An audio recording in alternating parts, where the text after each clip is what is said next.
2013 সালের 5ই মে যখন শাপলা চত্বরে রাতের গভীরে নবী প্রেমিক তৌহিদি জনতার বুকের উপর বুলেটের আঘাতে বুলেটের বৃষ্টি বর্ষণ করা হয়, সেই ঘটনার প্রত্যক্ষদর্শী ছিলাম আমরা, তার প্রত্যক্ষ আক্রমণের শিকার ছিলাম আমরা। রাতের বেলায় হত্যাযজ্ঞ তো হয়েছেই,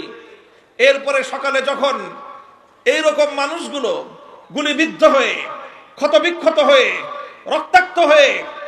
এই মানুষ হাজার হাজার লক্ষ মানুষের জনতা যখন এভাবে শাপলা চত্বর থেকে আমরা বিচ্ছিন্ন হয়ে গেলাম, যে রাজধানী ঢাকার এমন কোন হাসপাতাল অবশিষ্ট ছিল না যে হাসপাতালগুলোতে আহত মানুষগুলো গিয়ে আশ্রয় না নিয়েছে। প্রতিটি হাসপাতালে কিছুক্ষণের মধ্যেই